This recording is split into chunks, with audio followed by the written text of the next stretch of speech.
And here I bees. What's happening, everybody? Ah, it's another day of What the Fuck Tuesday, and my cousin already warned me that today we have the most questions that we've ever done. It's like she keeps on adding to them. It's like, hello, what am I, Superwoman? I mean, can a sister catch a break here? Say something for next week? But I don't know. I'm kind of scared to look at them, but she did warn me that part. But before we even get started, I want to tell you guys about my forays at the gym. I just have to purge my soul. I have to tell you. Okay, see this right here. Now this is not the one I use at the gym. The one I use at the gym is twice this heavy. This is what I had at home in my storage unit. This one's only 10 pounds. This I could work with all day long. These are called kettlebells. Let me see if I hold it up so you can see the whole shape. If you see, this is only 10 pounds, but the one I was using was 20. And doing all these things, me and my girlfriend working out, all the dudes at the gym was like, whoa, this one guy came up to us and said, y'all are badass, because we was hurling that thing around, girl. We was doing all this stuff. And yesterday, yesterday, I felt like an invalid. I needed like a hover around to get around and wheelchairs and walkers and all kind of stuff. I'm telling you, it's terrible when you kick your own ass. You know what I mean? You expect to have somebody with a trainer or a coach or something doing that to you. And we sit up there looking all kind of crazy now, can barely walk. So anyway, I just had to share that with you. So if you see me kind of moving gently and moving at weird angles, that's why I'm trying not to hurt myself. But anyway, hey everybody, hey Lady Boss, Tracy, Diana, I see all the Sean Q and Hazel, all the usual and customary suspects, and a couple of new people I expect to wander through just out of curiosity.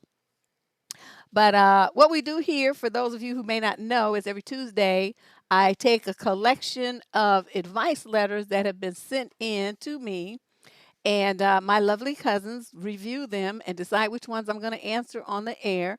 They go into this document that has a super secret cover page, so I can't see anything until the show actually starts. And then I read the questions to you out loud, and then I answer them on the fly. I can do that because I have almost 30 years of experience at this, not to mention regular old life experience from being old. So you combine those together, I can do this. Hey, everybody. How old is everyone? Everybody going to tell you that. Anyway, let's get started because we got a lot of letters according to her. As a matter of fact, let me see. Okay. Let's see how many it is here. 24 questions. 24 questions.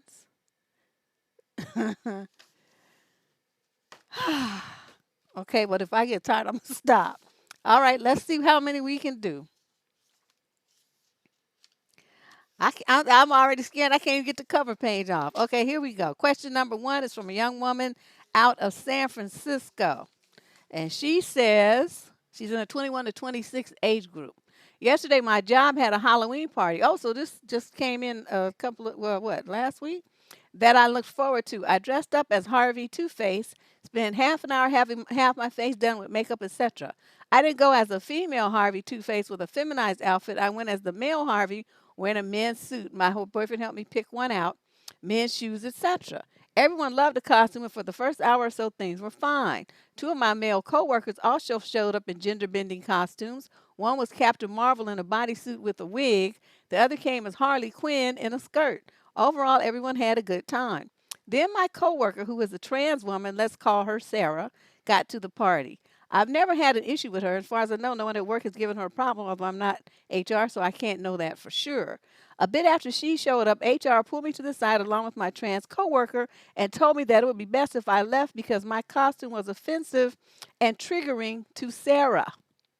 I asked what she meant, and Sarah told me that me being a woman and dressing as a man is triggering to her because people still know that I'm a woman, but if she were to dress as a male character, people would doubt her womanhood because she's trans.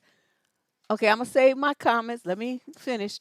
I told her I don't understand that, and there were other people here, two guys who are in gender-bending costumes, and she said it wasn't about them and that I am the one who is triggering because I have, quote, cis female privilege. She also said that all she knows the two guys might have trans feelings they aren't ready to come out about, so it isn't her place to tell them that they can't dress feminine. I told her she's assuming things about me that she isn't about them and that I don't mean any harm, but I like my costume. At that point, HR told me that she can't make me leave, but that Sarah had been crying in the bathroom earlier and that it would mean a lot if I just left for the night. Ooh, I'm on fire right now. So I said my goodbyes and left, but I cried in the Uber on the way home. I was having a good time. I didn't mean to hurt anyone with my costume, but I don't understand why being a female means that I had to leave while the guys were free to wear their feminine costumes. Am I wrong for feeling this way? Am I an ass for showing up in a costume without thinking about trans women? I'm so confused. First, the fuck of all, there's no such thing as a trans woman. It's a dude pretending to be a woman because he's crazy as fuck. Okay, you can't change who you are. Now, I just be blunt. All these people running around here talking about I'm trans, this and that, trans, if they're not anything but some whack jobs, they need to see a shrink instead of a doctor. Let's put that out there. Number two, you had every right, every legal right to be at that party in whatever costume you wanted to, as long as it wasn't legally offensive under the law. Meaning, nudity and like something that depicted, some kind of weird images or something like that. You should never have left. What you should have showed your HR person is if there is a mandate that is written that applies to every employee in this firm about this kind of thing, then yes, I will leave. But since there isn't one, I'm not leaving. And if Sarah wants to cry in the bathroom, that's Sarah's right and privilege. Said nobody can stop Sarah, but I'm not going anywhere. That's what you should have told that bitch. And it's like, this is just pissing me off so much. Oh my God. You, girl, you should get you an attorney. That's what you should do. Because what they did to you was discrimination. And you have every right to wear that costume, especially when there was two dudes doing the exact same shit and they did not make them leave. But because this dude who's trying to pretend to be a woman is getting mad because you have cis female privilege and he has a dick, that motherfucker no. You should have stayed your ass right there. This trans shit just drives me crazy. I'm just like, I'm telling you this. Why'd you put this one first? That's like my cousin. It's like getting me pissed off before I could even do any of the letters. This shit right here is some bullshit. So you, young lady, you need to go and find you a civil rights attorney, employment law attorney, and you need to sue your company. That's what you need to do for humiliation, violation of your civil rights, a whole bunch, whatever else that the attorney can think of, and get you a nice little chunk of change and then tell them this and then leave. That's what you need to do. Yeah, now being an actual woman is an act that is offensive to people. I would have told both of them, you could kiss the inside of my ass. How about that? I'm not going nowhere. And like I said, unless there is a written policy that applies to every single one of these employees, you're not going to single me out because that's what under the law constitutes discrimination. You're not going to discriminate me against me because I'm a woman, and you're not going to discriminate me because I'm young, and you're not going to discriminate me in my case because I'm black. You're not going to do none of that. You're going to get a lawsuit. That's what you're going to do, and you're going to pay me. Yeah, Sarah would have had to go because I would have laughed in Sarah's face and said, bitch, you just mad because you can't never be like me. That's what I would have said and told them what you going to do about it because it's true. You can't say nothing. Ooh, why don't these kind of things ever happen to me so I could get just like millions and be all on the news and be on whatever show, Wendy Williams, all these shows talking all kind of shit. I'll call up my friend Michael. I'll be like, dude, let me get on your radio show so we can talk about this.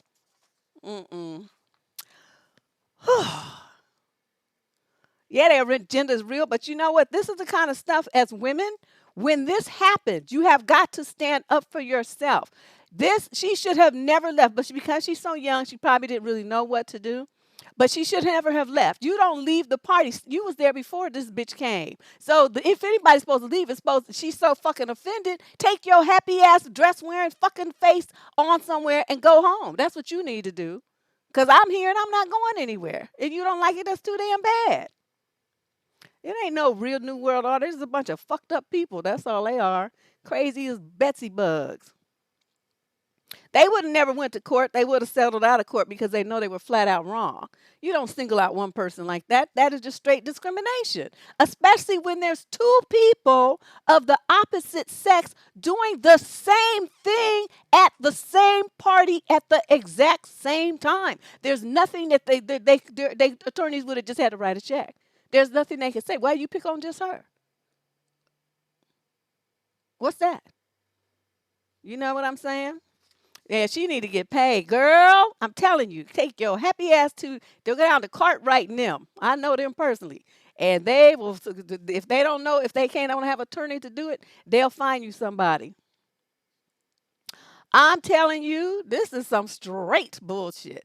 So let's move on. See, this is that's going to take me till like 10 o'clock to do these letters. Oh my God. Okay, let's go. Let's move on. Question number 2. Female, 21 to 26 from Portland. My boyfriend and I have been dating for 6 months and starting to get really serious. We started discussing intimacy again because when we first started dating, I told him I didn't want to have eggplant with him if it wasn't serious. Now that I feel more connected to him, I'm ready to begin. The only thing about it is it has me hesitant to do it, besides a fear of it hurting, is possibly catching an STD. I am, I don't want to say a V, and he isn't. We talked about sexual history, and he's been with over 20 people. Wow. How old is this dude? He's in his early 20s, already been with 20 people. Dude been busy.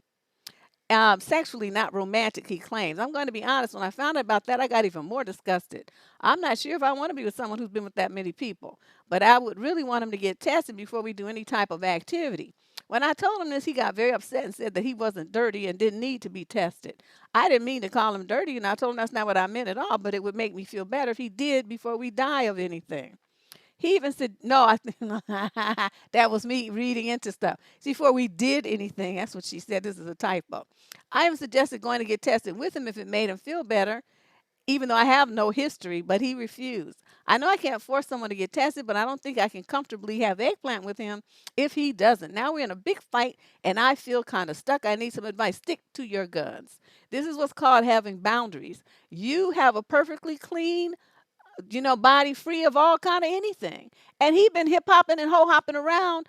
At his young age, he already been with 20 different girls and just dibbing and dabbing. And he admits it wasn't even like no kind of feelings about it. He just sticking his stuff wherever. I mean, this dude, no. And I don't really know. I know you've been with him for 6 months and stuff, but he doesn't really sound like a good fit for you. And especially this thing where he took offense to it. He should be of the mind, this girl is new to all of this, and I love her and I want to protect her. I want to make sure that I don't give her anything because of my history. See, his thinking is all fucked up. He's thinking about himself. He's not thinking about you at all. So I'm warning you right now. You need to rethink this relationship and picking him to be your first lover. Because I don't think he's not he no. He doesn't he's not qualified. He's not worthy. Let me just put it that way. And you don't need to get with somebody who just been a hoe. Not hip hopping. I said ho hopping. He been ho hopping. That's what he been doing. And it's he just too so young. It's like damn, 20 people and you only in your early 20s. I mean, I know people live a different kind of lifestyle, but god damn, what you doing? Well, we don't know if I don't know what race they are. These letters come in from all over the world. I don't. And how many black people in Portland anyway? I don't think these are some white folks.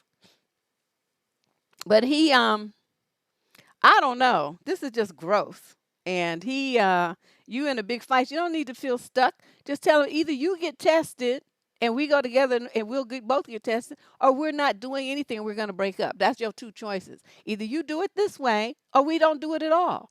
And that's how I mean it. And then just walk away from it. Get you somebody else. Somebody who has more sense and who's more discerning about where they stick their eggplant. Oh, just disgusting. It's like you just see bugs jumping off of him or something crawling off of him onto you. Look at my hair. Just wait, which side is this? Falling down.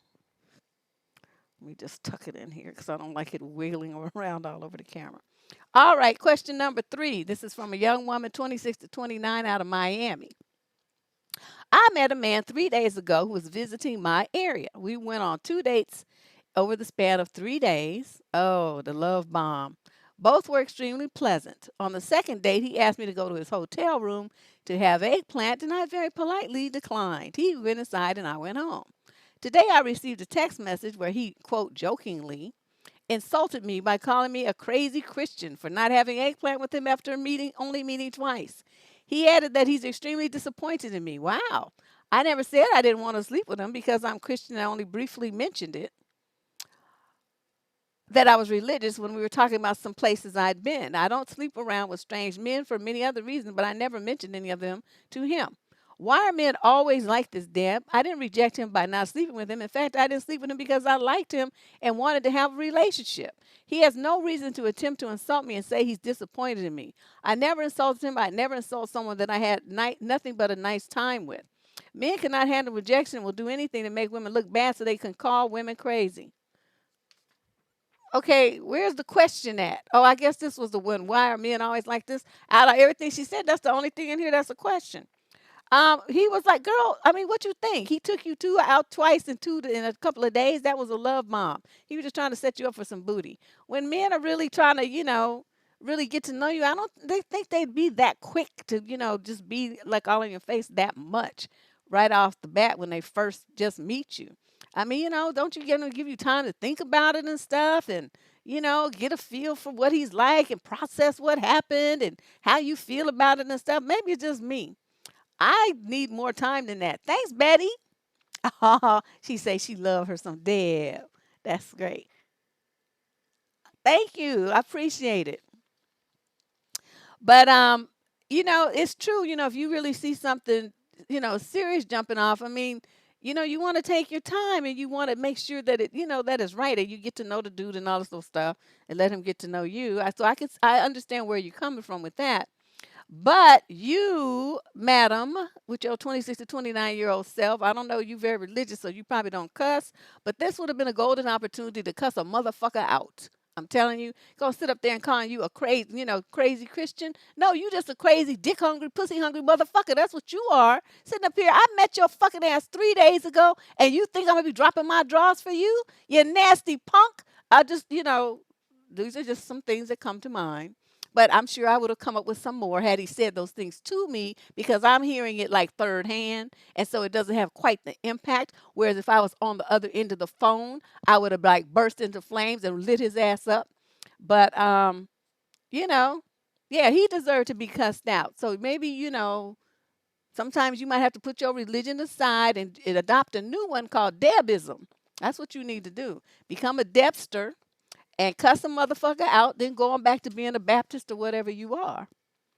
That's what I'm saying. No, he don't even deserve to be friend zoned. He's not a friend. Friends don't insult their friends like that. They don't try to say mean things to hurt them and injure them and make them feel bad in any way. If you do got to do doing that kind of stuff to you, he's not your friend. He's just some kind of asshole. It's not a point.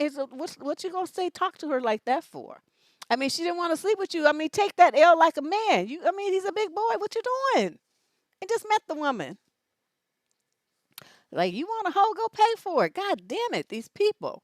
Question number 4, female, 37 to 45. She didn't put any city. Says none listed here. I have a girlfriend that's going through some hardships with life and her marriage and alcohol abuse. So much so, she went to a woman's shelter. She's now staying with her parents. Ooh. Her soon to be ex husband is a jerk, but that's a different story. She reached out to me a few days ago and asked me out to breakfast. We chatted, caught up, and she looked like she was doing better considering her trauma. She even was able to get a new car with her dad's help. We left breakfast on a good note. Oh, good for her. I get home and my boyfriend is in a funk. The next day, he's still in a funk. Then he comes out and says, "Why did you tell me you went to breakfast with Susan?" I didn't know I was obligated to tell anyone who I go out to eat with, or was I? He was really upset that I didn't mention it. I honestly felt it was none of his business, considering he's not fond of Susan and could care less about her welfare. What are your thoughts, Deb? If that's true, and he doesn't like the woman, and he doesn't really give a shit about her and what happens to her, then what was his reason for being all funky because you went? I suspicious that he's mad because you went and because it was her, not because you didn't tell him. He doesn't want. There's something about that situation where he doesn't want you to be around that woman for some reason. I not knowing the whole story, I couldn't even venture a guess. But the main thing is this is another motherfucker that need to get cussed out. It's like, look, I'm grown. And I'm not doing anything to hurt this relationship, and I'm definitely not doing anything to hurt you. It's not like you went out with some man you cheating with. You know what I mean? It was nothing like that. Your friends deserve to have your time and privacy and loyalty and a listening ear, because that's what the fuck friends do for each other. If you're not there for your friend, then what do you have there? What is that relationship called? You did what you were supposed to do as that woman's friend, and he want to have attitude about it. Then that's when I say he need to get cussed out. It's like, you don't interfere in my friendships with other women. What the fuck are you trying to do here? You doing too much. You overstepping your bounds and getting out your envelope and all up in my lane. Stay over there. We're gonna have a good relationship and everything, but you have to understand the parameters under which we're gonna have it. Anything that I do with other women to provide them with support and encouragement, those are my friends.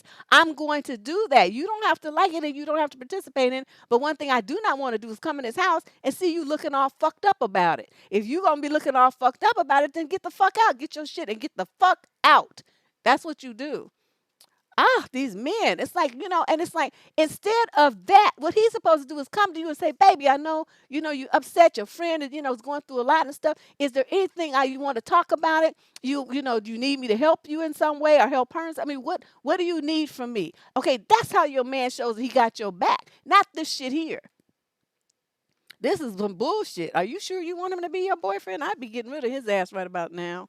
And it's like, when you get older, you see things like that. And it's like, if your man cares and loves you, then he's going to care about and love the people that you care about and love too. It's like, he cares about how you feel. And if he sees you upset and sad because someone that you love is going through something, he's going to step in to the best of his ability and provide you at least with some support and stuff. Even if he doesn't get in it, you know what I mean? He's going to be some kind of support system for you because he loves and cares about you.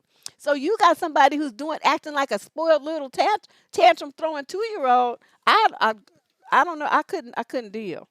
See, that's why I'm single. I don't like that kind of stuff. I will fire a motherfucker in a minute. Don't do that. I'm just saying. Yeah, just light that fool. Just light them up. I don't know. Shut up, Leandra. How does that take us to the debacle of two devilitions? Devilitions 2:14. Thou shalt cuss out. Oh, somebody got jokes. Somebody got jokes tonight. But it's true. They crazy. It's like, if you kind of be in a relationship with somebody and they treat you like this, she can't even provide support for her friends. She got to come home and have drama because she did that. See that? I don't have that kind of energy. I don't want to do that. I don't want to do that. As soon as they start acting like that, I'd be like, "Whew, I'm so, like, not really feeling you anymore. So let's break up." Okay, question number 5. This is a male. Oh, finally, a guy from 30 to 36 from Milwaukee, Wisconsin. I need your take on this. Please be honest and tell me if I was rude or wrong. Oh, you wrote the right place. Okay. I'm a 31-year-old single guy who lives alone in an apartment complex. I've lived there for 6 years. My neighbor across the hall is a woman my age, a little longer. I don't actually know her, but let's just call her Kate. Lives across the hall from me diagonally and has for about 2 years. We exchange hellos but aren't really friendly, which is how it is with most of my neighbors. I don't know how to cook, and due to losing one of my part time gigs, I don't have as much money for takeout anymore. I'm getting really sick of eating cheap fast food or boxed mac and cheese. I'm gaining weight and I never feel good. This is where Kate comes in. I can always smell her cooking in the hall and it always smells amazing. I know it isn't the other person that are into the hall because he's a single old man. I've even complimented it a few times. So I got the idea that I offer her to give her some money each week to cook a little extra and bring it over to me, or I can pick it up from her at night. She's cooking anyway, and then I'd have varied and presumably delicious food. I asked her the next time I saw her, and she looked surprised and said she couldn't because she was too busy, which didn't make sense because she cooks almost every day, but okay. The next time, this is interesting. How old is he again? 30 to 36. And you don't know how to cook, motherfucker? I saw her a few days later. I asked her if she was sure, and she upped the amount, and I upped the amount that I was offering, and she said she was sure, and that it was rude to ask me, and that she wasn't a housekeeper for hire, and I should get a housekeeper if that's what I want. She also called me, quote, a stranger, even though we have talked in the halls before. Overall, she made me feel like a big jerk and really embarrassed me for even asking her, and a little mad because she was acting like I was being creepy. I wasn't. Trust me, she isn't my type. I think asking her to split cooking wasn't completely outlandish since she cooks every day anyway. and it wouldn't be hard to make a little more. So am I the asshole here? No, but I'm thinking you probably had a different approach. And sometimes, now see, this is when I think it's a system, because they're gonna be having a bad understanding about most shit that men do. I'm sorry, but y'all be on one a lot of times. This is something to sing. See, in her, and this is, I used to do stuff like this, like a guy, just like some random dude, my friends, whatever, acquaintances, whatever. They're like, oh, you cook so good and stuff. If I give you blah blah blah, can you bring me lunch twice a week, or can make me dinner? Add on some. Okay, so then they giving you $50. Okay, well, my food budget for the whole week is $50. So they just bought all my groceries, and all I have to do is cook a little bit of extra what I was going to cook anyway and give it to them. Now I'm coming out on top. My groceries are now free. Did you understand what I'm saying? That's money in my pocket that I get to save, plus whatever I cook, I get some too. So I'm like, I understand what you were trying to do, and what she didn't see was the opportunity. She probably thought you were trying to hit on her or something, and not really understanding what you were really saying to her. So, what I would suggest that you do is look online, like Yelp or something. They have people that make meals like what you're talking about, and they do that as a business. I don't know how much it costs, because I don't know anything about where you are. Where are you? Milwaukee. Who would do that there? But there are people that do that, and they, every day they have, food that they deliver. They also have these food delivery kit things where the food is frozen or whatever, and then they have a little instruction card, and they show you how to fix it, and you have home cooked meals. And it's less, they give you, I think it's lunch and dinner in the little kit for 7 days or 5 days or whatever you ordered for. So you might want to look into something like that too before you get yourself sick. I mean, like really sick from eating all that nasty food. Yeah, she just, well, he talked to her. I mean, they live across the hall. I mean, how much you gonna get to know somebody that just lives across the hall? But he was just. I mean, I don't know. I would have took him up on it personally, but she got in her feelings some kind of way about it. So I don't know what happened, but no, you're not an asshole. You just asked the wrong person. Someone else would have been very receptive and very happy to do it, like me. Okay, let's move on. Question number 6. Female, 26 to 29, out of Chicago. Not too long ago. Wait a minute. This letter looks long as hell. Not too long ago, I found out that my mother opened a credit card in my name. Oh, see, hood rat. I was a bit upset, especially since I've been giving her money to help her with food and bills. I felt if she ever needed anything, all she had to do was ask me. So when I found out that she did this, I felt a bit betrayed. This wouldn't be the first time either, because when I was younger, my mother used my name for various bills multiple times, from when I was about 13 to when I was in my late teens, and then she defaulted on all of them. This led to my mother introducing me to credit. I wasn't really taught how to properly manage anything, and I ended up defaulting on numerous cards. Fast forward, now my credit is shot. I was denied an apartment earlier in the year. I live on my own, but I fear not being able to find a place or even a decent job because of my credit. I worry about how I will raise children, find a job at the career I want, or even find a husband that will want me. I was upset with my mother for a few days after I found out about the credit card, but then I decided not to make a big deal about it because she really is the closest relative to what I have left. Well, today I received a call telling me that I have payment due tomorrow. She told me that she would continue to take care of the bill. I believe she racked up about $900 on this card. She didn't even tell me about the card. What happened is that the credit card company suspected fraud and found out my information and contacted me. When I look back on this now, I feel that she is really sneaky. She had this card in my name, was coming over to spend time with me and everything, taking the money I gave her while having this card in her pocket. Oh, I feel so stupid. I also think that she might have a problem because she lives on a fixed income but has multiple credit cards, so all of her money goes to paying those bills. I can't believe it. If she would just stop with the card, she'd have enough money to live off month to month. Do you think this was wrong of her to do? How would you respond, Deb? Do you think I responded well? No, you didn't respond well because you didn't do shit. Just let it go. That's not how you handle stuff like this, because you're communicating that it's okay. She already did it to you before when you were a kid. It wasn't too much you could do about that. But now you're an adult, and she did something that was a fraudulent thing. So when that credit card company called you, you're supposed to say, yes, that my mother did that. She did without my permission. What shall we do? Then what you need to do is write every single credit bureau, and you need to tell them about this situation about your mother opening these cards in your name, and you put a lock on your account. so that the only time somebody can even pull your credit is if I think it's like a password or something, some kind of code that you have to, enter or to tell them or something, and then they'll know that it's really you. Otherwise, they don't issue a card, they don't run your credit, they don't do anything. As far as rebuilding your credit, look into some kind of credit counseling service, and they can help you consolidate these bills, pay all this stuff off, and lock up your credit. Start cleaning it up, raise your credit score and stuff. Because you're right, that is very important when you try to get an apartment. And some jobs do run your credit report. I understand there's some legal action to stop them from doing that because obviously someone who's been out of work a long time is might have some damaged credit because they don't have no money because they haven't been working a long time. So it becomes, this kind of weird conundrum that people get into, and that's what I heard anyway. I don't know. I didn't really look into it, but yeah, your mother's a sneaky something or other, and you need to take that credit card from her, close that account, and like I said, put them locks on your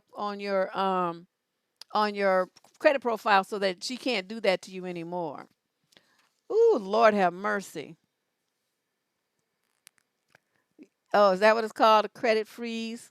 Yes. Okay. Well, read in the chat when you know. See, they know more about it than me. But I have one credit card. That's enough for me. I'm scared of it. I don't want no card note. I don't want nothing. I don't know. Uh-uh. Okay. Question number 7. Female, 30 to 36 in Virginia Beach. What's up with older family members, particularly some of the women, badgering younger women about marriage and children? What's up with people in general persistently inquiring about ring fingers and reproductive organs of other women? Can't we all proceed with our respective paths in life fit for us and made by us to be ultimately lived by us? My sister, this letter's long as hell. My sister called me earlier today, irritated about our two aunts. Every time these two are around, they always ask why we aren't married, and if we were married, they want to know when us married ones are going to get pregnant. My sister is 26, a nurse, has no children, has been with her current boyfriend since she was about 21. She lives on her own and is very self sufficient. I personally think my sister's doing very well for herself. Anyway, my two aunts, my sister, and my younger cousin all got into a huge argument last night. My younger cousin is also 26 and she's got a daughter. She's not married, but she's still with her daughter's father. One of my aunts, who's been married for about 25 years to a Dusty, asked my sister and cousin why they aren't married yet. My cousin basically said that she never wants to get married. My sister said at this point in her life, she doesn't want to be up under a man every day, and she doesn't want a man to be up under her every day. She said that she's not ready to merge her finances with her boyfriend or anybody, and that she's content.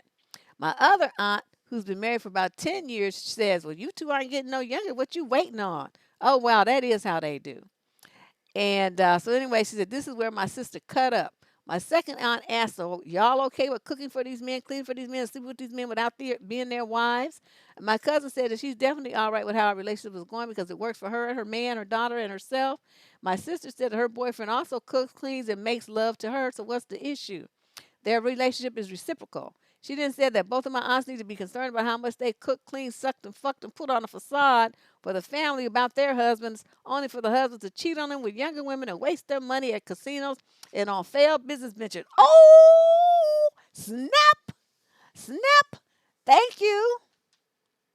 Your mom. That's a new one. My sister then said that she was fed up with them always hounding her about her marital status. She said her self esteem and self worth is contingent upon her taking her husband's last name to pacify them. Okay, so the sister said that marriage never stopped infidelity, heartbreak, etc., and that she wants out of a relationship with her boyfriend. They are both free to go their separate ways with no long, drawn out legal issues and children attached. And she went on and on and on.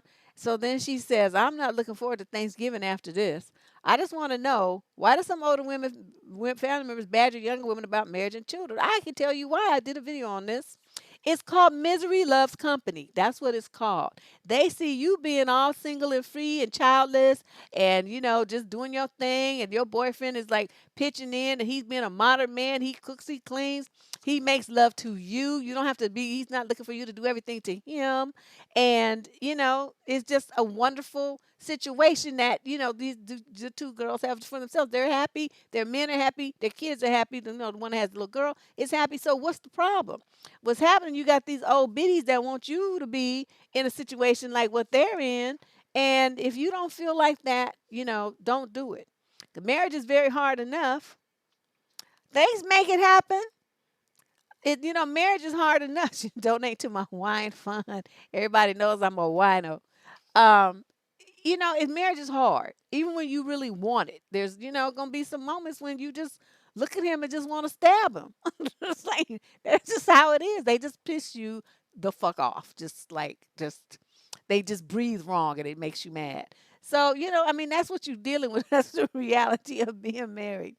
But, sometimes you just really just love them to death and you just want to be so close to them. You just want to crawl in their skin with them. So, it's just one of them things. But if you're not feeling it, then don't do it. That's all I'm going to tell you. You better really want to do it. Just don't do it. And then the old women like that, they bothering you and stuff. Just tell them to shut up. If just just because they're family members and they don't have deserve any extra respect or kudos, especially when they talk to you in such an insulting and degrading way. So you deal with that. You grown woman now. Y'all grown. You're not little kids anymore. So you can approach them on a grown woman level and let them have it with both barrels. Question number 8, female, 30 to 36, St. Louis. So my husband of 8 years makes me an energy smoothie on mornings before I go to the gym. He has been doing this for the past couple of months. I used to make them myself, and when he started getting up early wanting to do it for me, I thought it was such a sweet thing. But today I came in the kitchen to see him with his pants down and his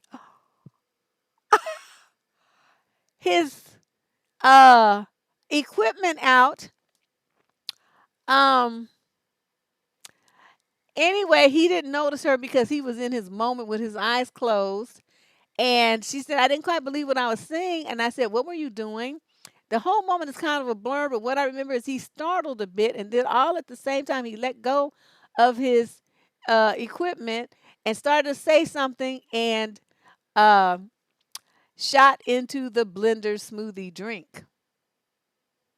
Y'all know what I'm trying to say. I'm trying to not, I'm trying to not do this. No, we had one kind of similar, but it wasn't this. I think it was he urinated in it, as I recall.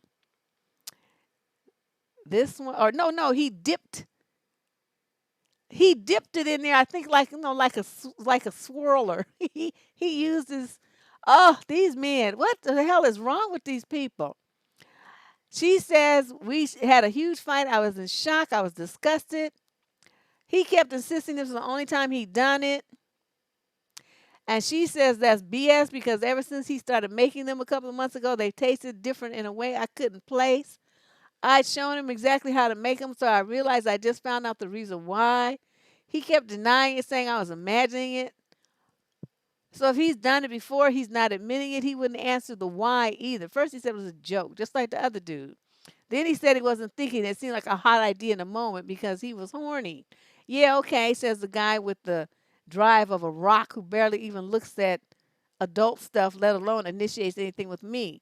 I'm like, so you were going to blend all that shit up like that and give it to me? And he goes, what the fuck? Of course not. Why would I do that? Well, of course I don't blend. Why would you do that then into my smoothie in the first place? So he kept being defensive and then he got aggressive. And eventually he said this is going to make him late for work. And he stomped off upstairs to get dressed. He didn't even have to go to work for another hour. I'm furious. I feel so gross and just angry. We've been in marriage counseling since the summer, and I thought things were really turning around. We used to argue a lot, and now we hardly ever do until this. Okay. I wonder if the whole reason he started making my smoothies was actually a gesture to show he cares about me like our counselor talked about. I can't imagine facing him tonight. What do I say? What should I make of this? Why did he possibly think this is okay? This is a passive aggressive little nasty motherfucker, and you need to get a divorce. Who knows? I mean, you know what I mean? There has to be boundaries to one's behavior. And you trying to save a marriage that's unsavable at this point. That's what's going on. This man hates you. This is like one of the most aggressive things that some passive aggressive things that someone could do. And he's like so stupid. I mean, who does that? A grown man? What the fuck? Yeah, the marriage. I'm telling you. I mean, for me, that seeing that would be it. I mean, we don't need to even talk about this. I mean, I would be asking you no questions. I know what I just saw. I know that you were the motherfucker who did it, and that you've been giving me smoothies, and they've been tasting different. And so obviously, this is why. And you just got caught. And so now you want to try to say it was a joke and all this other old stuff. No, you are a motherfucker, and you got to go. That's what that is. This guy is disgusting. That letter makes me itch. Ugh. Wait, see, luckily I have. Actually, I could do a commercial. I'd be like Vanna White.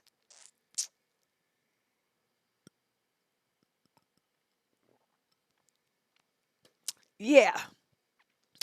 I don't know. I couldn't. I mean, for me, I would have been tossing his stuff right out the door. All that you got, you and your stuff need to go. That's disgusting.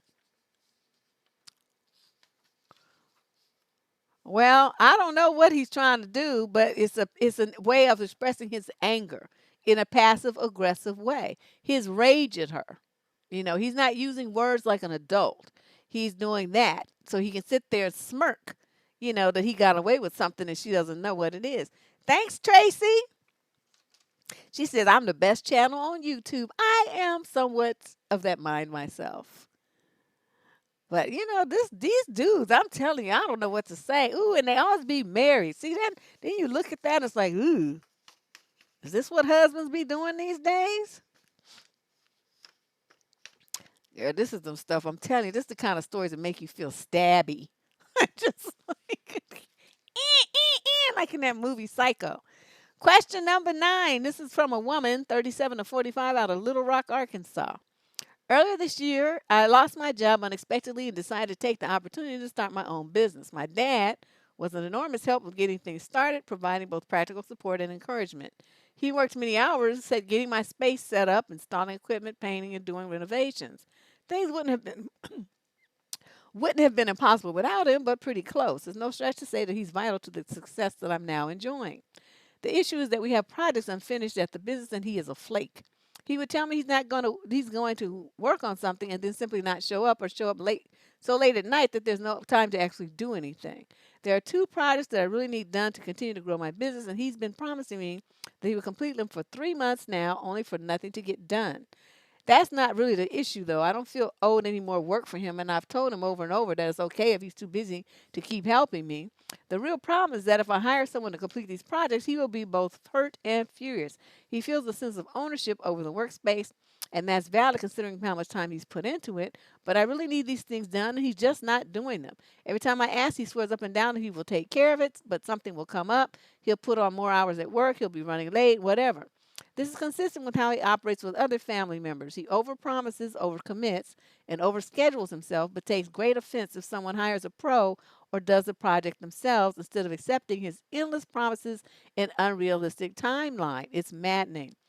So, my question to you is, how do I handle the inevitable fallout when he finds out I've paid someone to do the jobs he's left half done? I'm less worried about the anger and more sad that he will be hurt and feel betrayed. Well, you can't worry about that if you're in business. Feelings and business don't go together. Family and business usually don't go together too well either.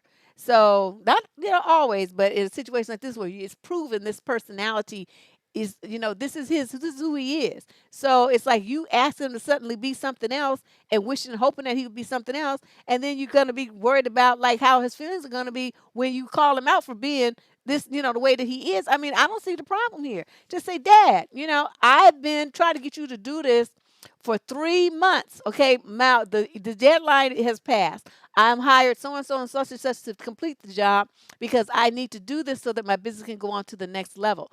I don't want to. I didn't want to have to do this, which is why I kept waiting. But now it's to the point where I can't wait anymore. So they're going to finish it up by the end of the week. And then, that's going to be it. Now, if there's something else you want to do later, that's fine. But these 2 projects I need done. They got to get up out of here. The clients are waiting. They're furious. It's looking bad. It's making my business look bad. And obviously you have, you're overcommitted elsewhere. So go and take care of those things. I will still be here when you get back. And that's what I would say. And he could be in his feelings about him if he wanted to be. I mean, you can't stop nobody from being in their feelings. You know what I mean? That's his right and privilege. But you cannot let his flakiness and his, tendency to overbook himself impact your money and the reputation of the business that you've worked so hard to set up. He worked hard to set it up too. So I don't understand why he would want to destroy it like that. But now you good because I would have given him like a week. And then he didn't do it. I would have called somebody. I don't have that kind of patience. Question number 10, female 26 to 29 out of Houston. So my big sister and her boyfriend share an apartment with me, but the thing is he's unemployed. Oh, he's a dusty bum and doesn't have the means to pay for anything. He's in a bad place with his family, so he's solely dependent on her. He takes care of the house, hustles on the side, and he cooks every night for us, but he's incredibly insecure about his finances. That's because he don't have no money. Last month, my sister lost her job, and she had to start digging into her savings, so now things between them have gotten even worse. He is a really great person, but I'm beginning to dislike him because they get into big, ear-splitting fights about money every day, and the thing is he deliberately picks these fights. If my sister even mentions anything about money, he takes it as an insult and verbally attacks her and or relates it to himself. Just today, we went shopping for clothes for him to go on a job interview with some money that his mother lent my sister. No, no, no, no, no. And I had to chip in to pay, but it wasn't enough, so I had to chip in and pay for it.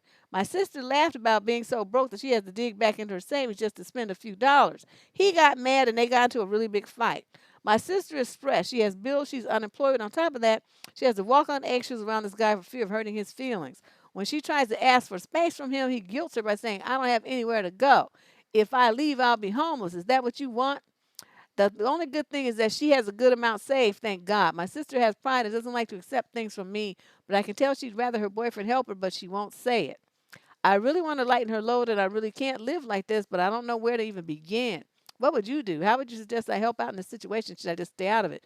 This is something you can't do anything about because then you're gonna slide into that codependent role.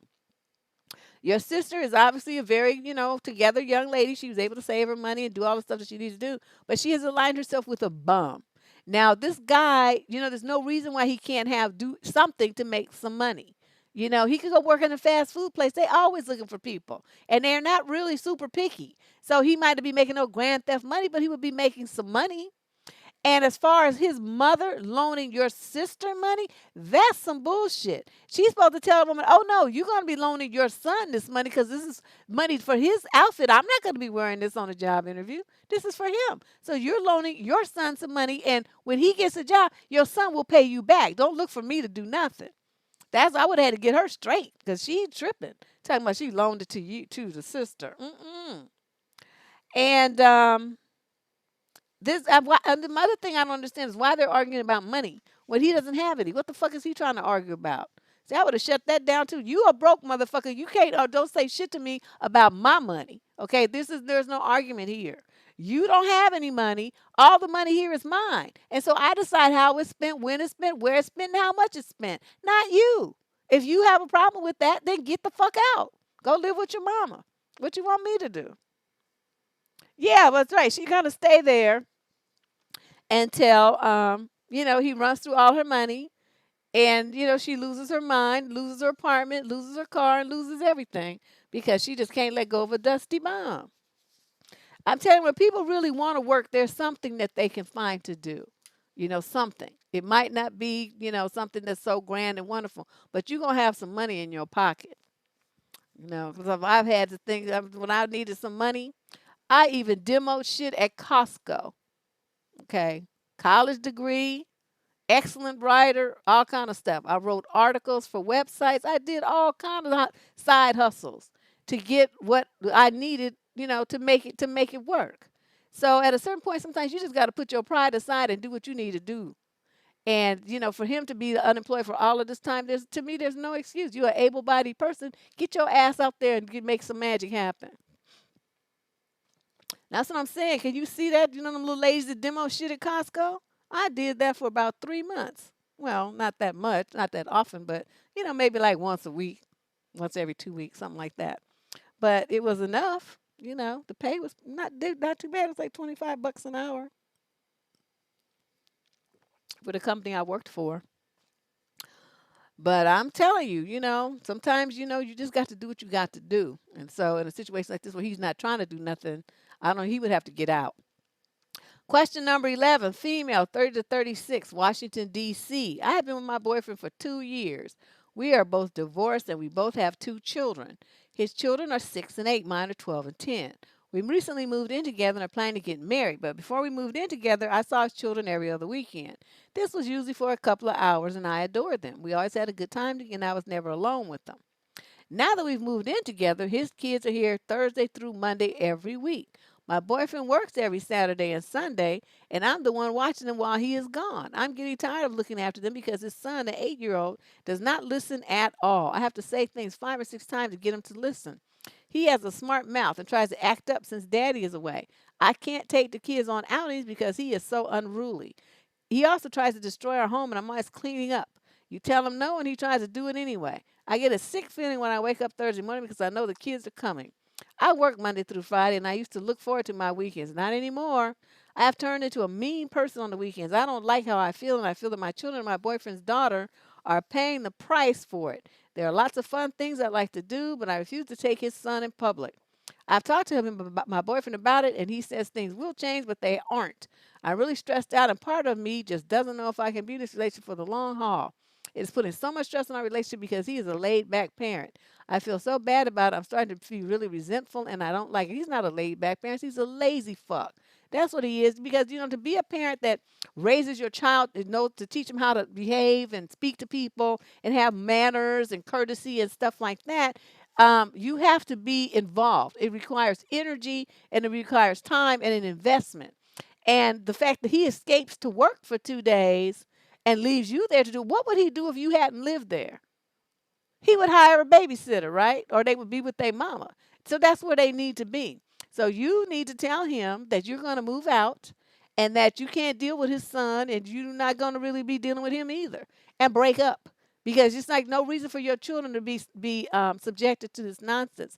It's very unfortunate that his little daughter has to be bothered with, she's going to have to suffer because of her brother. But again, that's not your problem. See, that's his problem and his ex-wife's or whoever's problem because they're being dusty parents and, they got a dusty little boy and they would be having that without me. Why she move into him with him? Because he's her man. You know, they were planning to get married. And she saw the kids, just for a few hours every other weekend. But now that they live together, they come now they come every week, Thursday through Monday. So see, he got them more often so he could save money on child support by having more custody, but he's dependent on her to do the work. You see what I'm saying? That's what's going on here. And before we only had him every other weekend, but now that he lives with her, he has him every weekend, Thursday through Sunday, Thursday through Monday. So his child support got cut probably in half, if not more. So because he's dependent on her, but that's some bullshit. I wouldn't be doing that. No, he'd have to be figuring that out on his own, and he would be doing it without me. I don't know. I just have very strong boundaries, and I don't. When you get married with somebody like that, and you have children, and they have children, and they're young. These are young kids.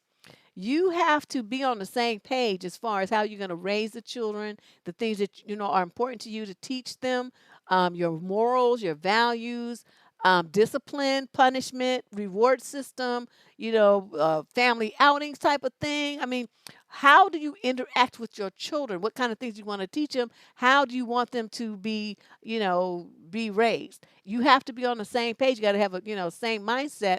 Otherwise, you're gonna have problems like this, and it destroys relationships flat out. When you have some badass kids, and the other parent has their children who are well behaved and well disciplined, and then here you come with your rogue ass child, it just is gonna destroy the relationship because nobody be bothered with that shit. Yeah, the daddy's super dusty. He got to go. Oof. Question number 12. Oh my God, we're only halfway through. How we doing on time? Oh, not too bad.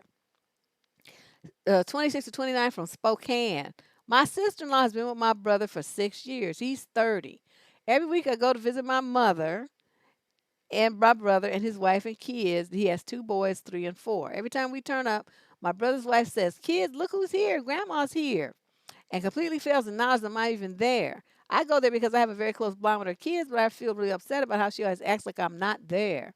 A few times a week, she sends videos to my mother and I in a three-way chat group of her kids, and the videos of her saying, "Say hi to Grandma, say I love you, Grandma," but never say hi to Auntie.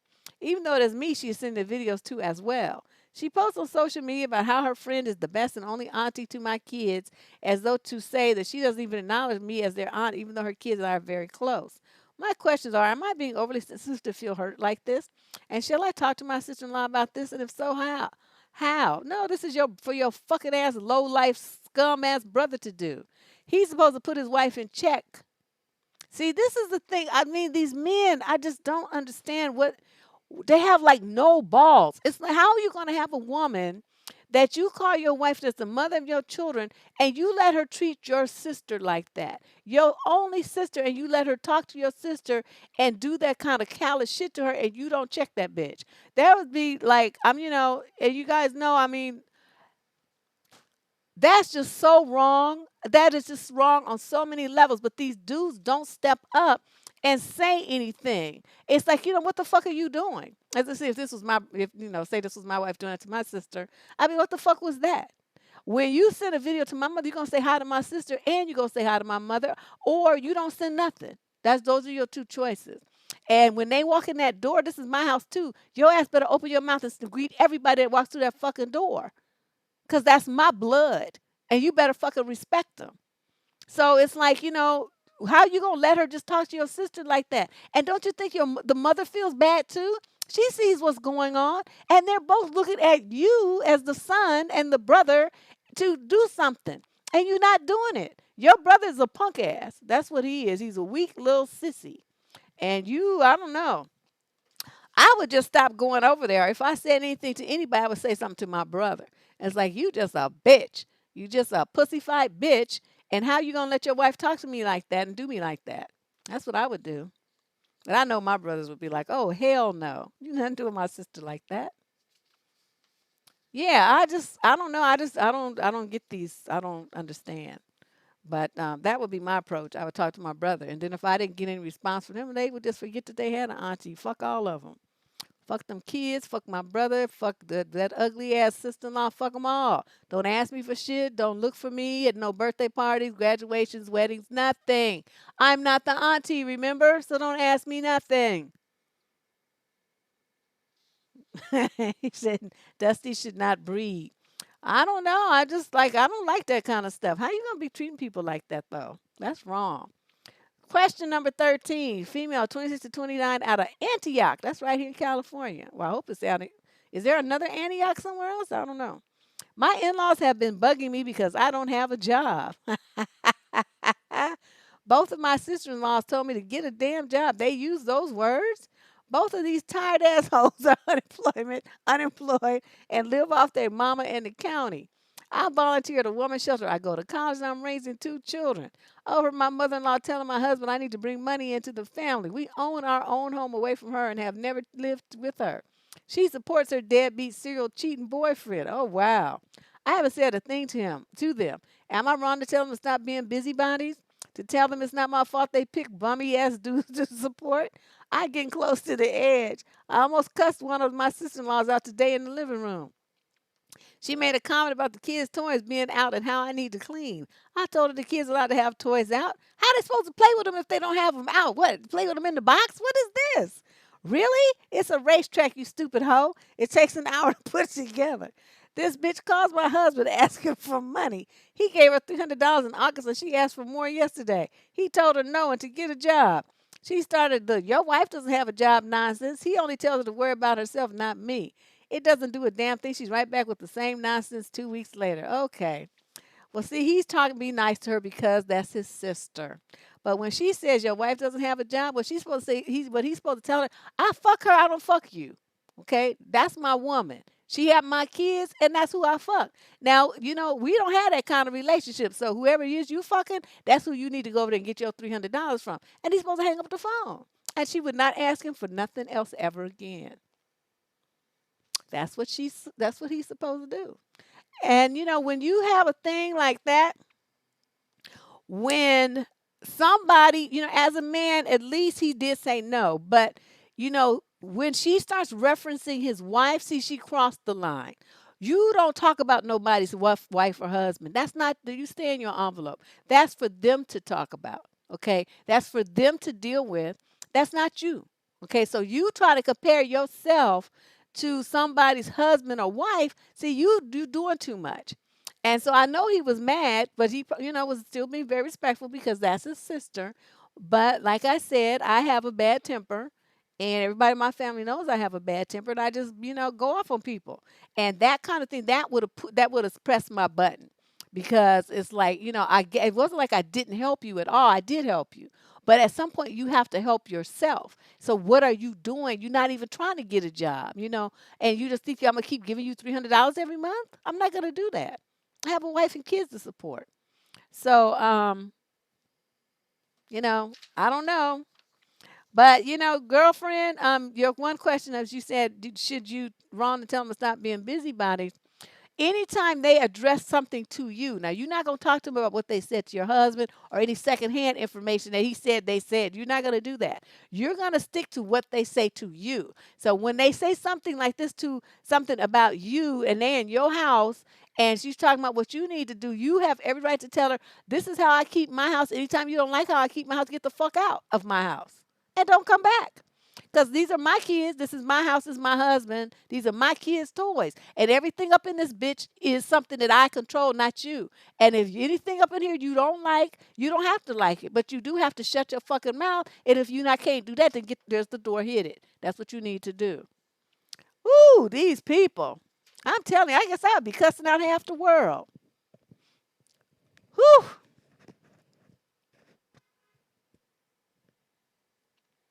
I can't handle it. I don't have that kind of patience. I don't like bitch shit. I just don't like it. So I half sister had her kids in my house, and their little monkeys was had cookies. Right, I had made cookies. Right, get these little two little heathens some cookies and some almond milk or something. And they sitting down there, and they sitting there, and her dusty ass husband sitting there right by him. Why these little motherfuckers pour the milk onto my carpet, and then grind the cookies into the carpet? And at that moment, I looked at them. And I said, "Y'all need to go." And she's like, "What? We just got here." I said, "No, your kids, no, we this not gonna work." And I had like light beige carpet too at that time. I'm like, "No, they got to go. This house is not child proof for little kids like this." And my daughter lived there too, but my daughter knew how to act. You see what I'm saying? She knew how to act. She knew better to do any mess like that. And so she's looking at them, and they're older than her. And she was just looking at them, and she's like, "Mommy," and pointing and stuff. I'm like, y'all got to go. So I threw them out. I threw them out of my house. And that was that. They didn't come back either. They grown now. But ooh, I'm telling you, I'm just not me. Question number 14. This is from female 30 to 36 out of LA, Los Angeles. I lent some money to my mom and she gave some of that money to my broke ass aunt, and now I'm pissed. I'm pissed at my aunt and my perpetually broke aunt and my mother. I transferred money into my mother's account because of an unexpected car repair. She told me the amount, which I now found out she overstated so she could give my broke ass aunt some money. I didn't and don't mind helping my parents out with money because they looked out for me plenty of times when I was undergrad and grad school. But what I don't like is being used and lied to and deceived. I told my mother I wish she had been truthful with the amount, and now I'm going to side eye her whenever she asks for money. She apologized and said my aunt didn't have any money. I told her that's not my problem. My aunt is married and has been for 30 years, but is always broke. This is the same aunt who did a shitty job with her kids and likes to throw her marriage in my face. I know she didn't and wouldn't come to me for money because she knows I would have told her to kick rocks. Plus, why the fuck are you married but always broke? Her husband is a broke ass bum as well. This motherfucker never wanted to work when he could, and now his social security check is only like $500 to $600 a month. She was the breadwinner in their marriage. Every time she got a little bit of money, he spent it on a new car or a big ticket item and then was scrambled trying to pay for it. At any rate, she asked my mama, why am I making a big deal about giving her $100? I saw fire and left early because I don't hit senior citizens. Oh, I called my aunt and cussed her broke ass out though. I told her, don't you ever in your life call my mother again and ask and use her to get money out of me, you broke ass bitch. All that shit you talked about me, and now look who's the needy one. Ask that broke ass bum you call a husband for money next time and leave my mama out of your schemes. She started crying about you gonna raise my blood pressure. I told her, fuck your blood pressure, and hung up the phone. I don't like being used, and this is the first and last time my mama and her sister getting money from me. Was I too harsh? Nope. You was just like me, my twin. I love it. I love everything you said. I love everything that you did. I love everything that you said, everything that you felt, everything that you communicated. Good job. Yeah, I mean, like if your mother needs help with a bill or something, I'm not saying you're not gonna help your mama because obviously you are. But what you do is you get the bill, and then you pay the bill. Don't give her the money. Don't ever give her any more cash. If she needs a bill paid, do this. Give me the bill, and and then you pay the bill. Don't give her no cash because she's not. You can't trust her. And this is, but then that way, if you get the bill and you pay the bill, then you know that's where the money went. Just give you feel me, and then whatever money she has, she can do it, and she can give it to her auntie if she so chooses. That's how I would do that. Well, yeah, but I love the fact that she said he's a broke ass. I love that. She's like, yeah, this broke ass this and broke ass that. I'm like, this is lovely. This is perfect. I can't get enough. All right, let's move on to some more of these thousand letters I have. Female 18 to 21 out of Chicago again. Letter number 15. My 58-year-old mother is always trying to finesse money from my significant others. Oh, another mama trying to get some money out of somebody. Whenever I begin to see a guy, my mom constantly tells me to ask him for money to give to her. It's happened in my last two relationships and in my current one. I'm only 18 years old. Well, damn, how many relationships you had by 18? I had only had one. I must have been a slow bloomer. I'm home from college for the weekend. I want to hang out with an ex, but my mom is refusing to let me use my car, a car she bought for me on my 16th birthday, but it's in her name, unless she agrees, unless he agrees to give me money for gas. I have my own money I can use for gas, but she's insisting I don't use mine and make him pay, which I'm positive he won't do. It's awkward because he and I don't have that kind of relationship. Plus, I asked him if he was free to hang out. He didn't ask me. We're just hanging out as friends, and I feel like she wants me to beg for money. Anyone have advice on what to do? I mainly wanted to share this and get another opinion because I think it's bizarre and unfair to refuse to let me go out because I refuse to beg an ex for money. Your mother's weird. She got that pimp mentality. But the main thing is, I mean, as far as this particular situation goes, you don't need to go out with him anyway. He's an ex for a reason. Leave his ass over there somewhere. Yeah, girl, aren't they though? Make it happen. Mommy says these people are crazy, Deb. I'm like, they are. There's something seriously wrong with them. You don't need to go out with an ex. Leave his ass in the past where he belongs. You then any money that you have to put in your car for gas, use it to go out with your friends or something. Don't be chasing after some old has been man that you used to date and then broke up with or dogged you out and broke up with you. Whatever it is, you all have some negative history, otherwise you would still be together. Right? So stay your ass at home. On that front, she's right. But as far as asking them for money, I don't know where that's coming from. I don't get that at all. No, I mean the minding her business about the money part is I'm not understanding where that's coming from. But telling your daughter you ain't using the car unless something else happens, I'm in full agreement with that. Because you don't need to be using the car to go chase around after some dusty ass motherfucker that you used to be with. You don't need to do that at 18 years old. You don't need to do that. And so from that point, the mother is correct. You know.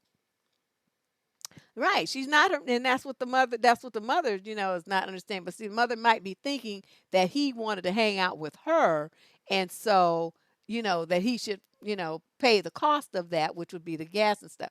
But the girl is the one, as it turns out, that, sought his company, which I don't understand. You're 18 years old, all these young men out here in this world, and you're gonna be chasing after somebody where it did or didn't work out already? Let that go. Move on. Okay, number 16, female 26 to 29 out of Oregon. I have a mentor that's very close to me. He helped me through a lot in college and has become close to my family as well.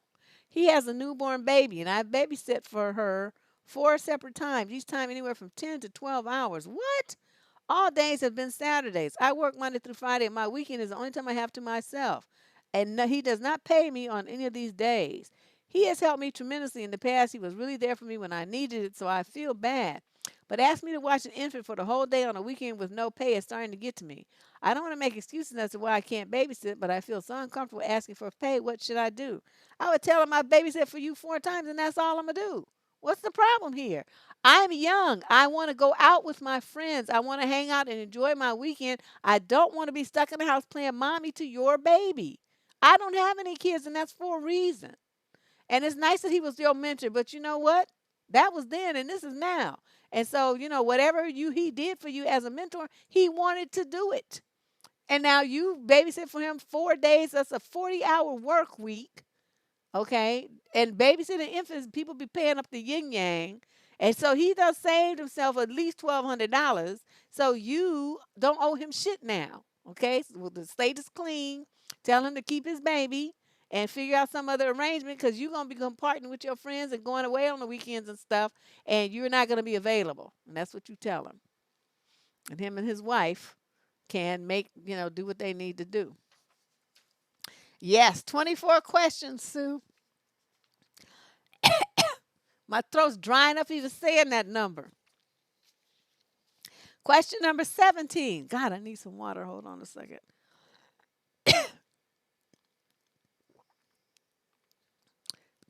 Male, 26 to 29, out of Ohio.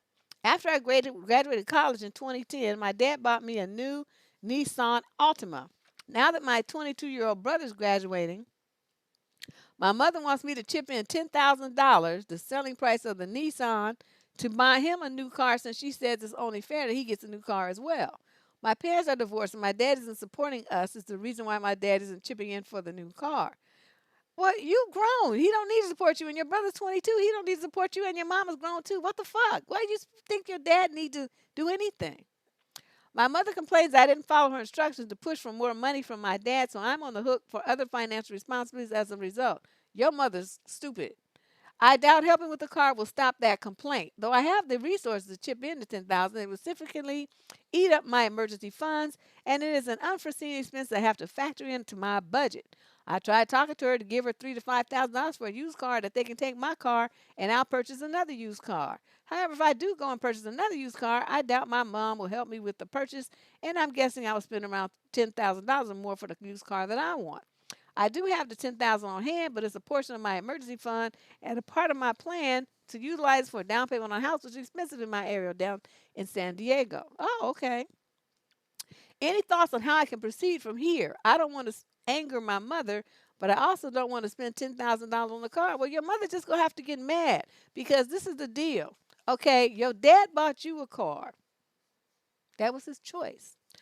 Now she's trying to make you buy your brother a car. You need to remind your mama that that ain't your child and you are under no financial obligation to buy him shit. If she wants him to have a car, then she, as his mama, needs to get her happy ass down to the credit union and make the magic happen. That's not your responsibility. It's nice that you would even give him $3,000 to $5,000.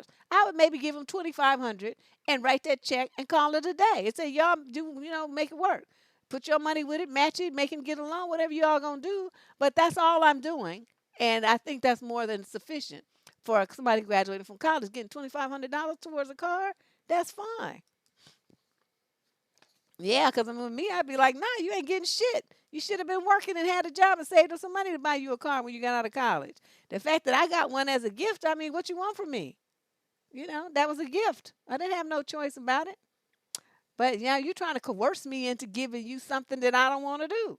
And so you just tell your mother no. And you know what? She'll be mad, but then she'll get over it eventually. And you'll still have your $10,000. So you see there's light at the end of the tunnel. There's a rainbow in the sky and a pot of gold at the end of it right over there.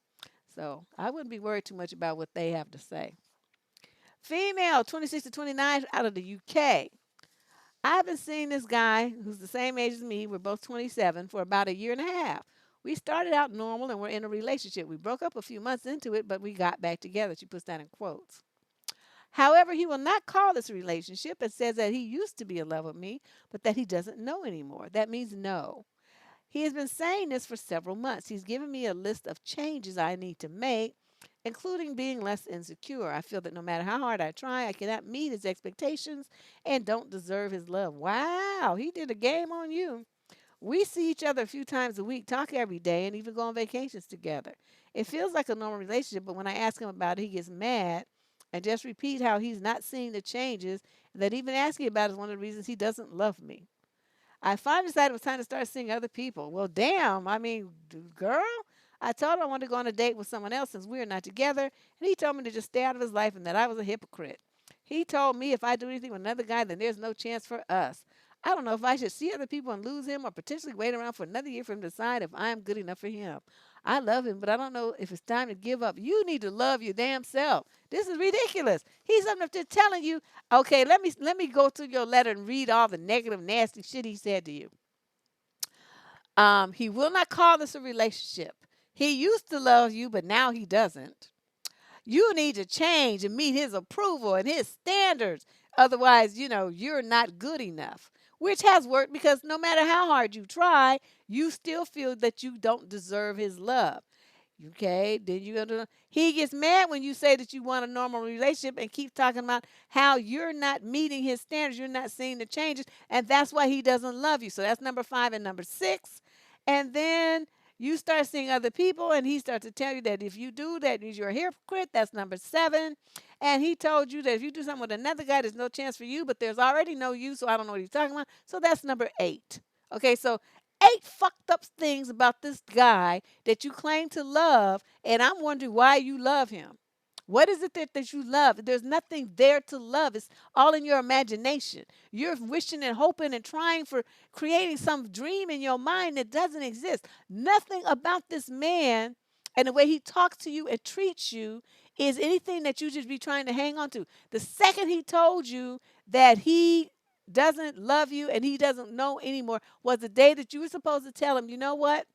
Thank you for being honest. I really, and I mean this too, I really appreciate that you were honest and didn't, just talk stupid.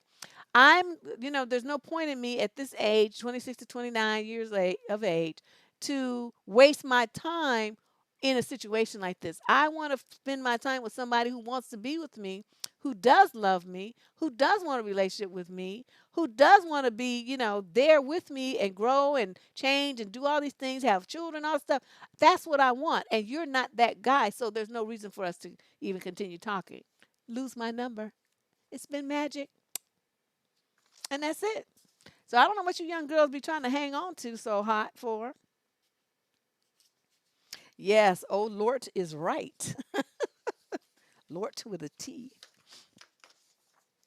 I don't know. She's got some issues.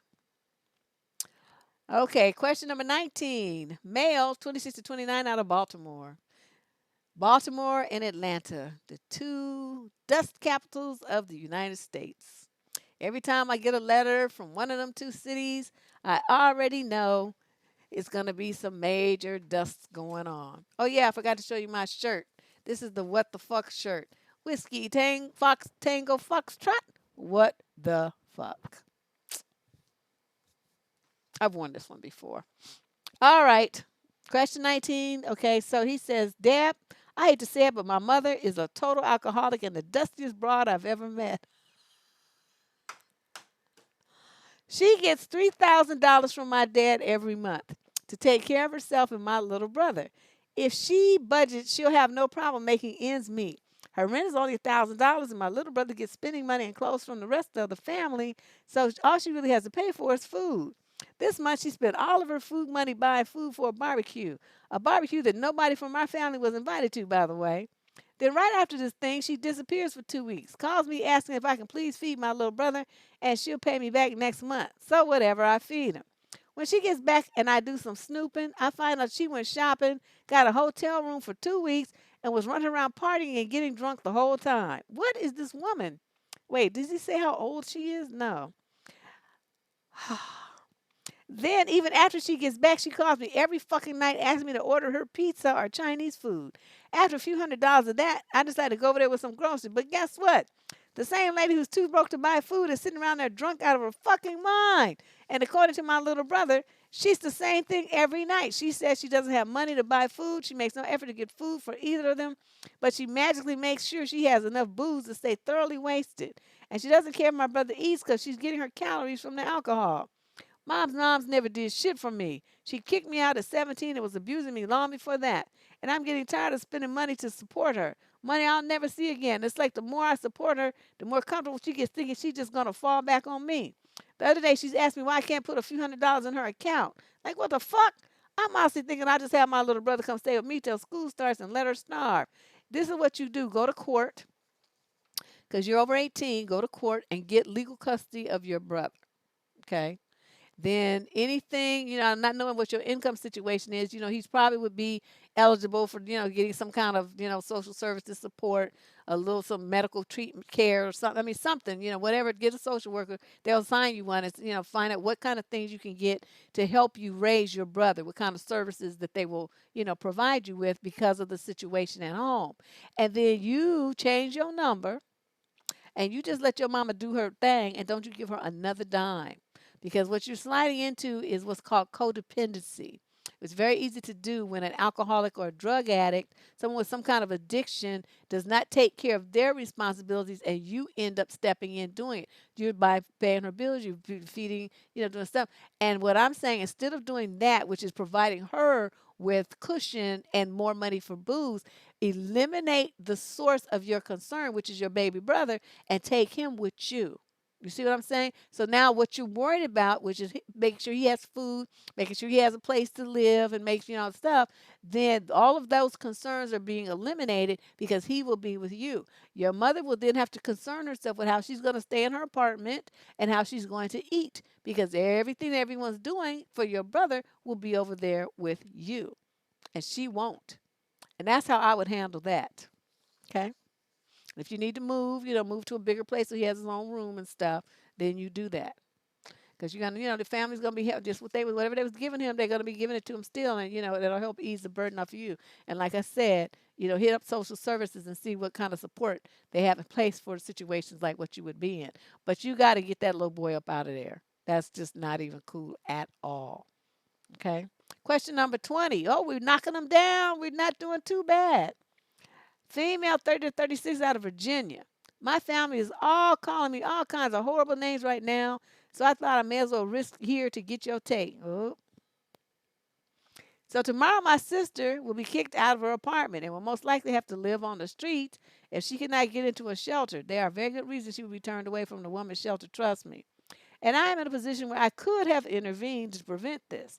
My niece now lives with her father. He has full custody, so she's not an issue here. I'll start by saying I don't like my sister. I wouldn't say I hate her, I just don't like her.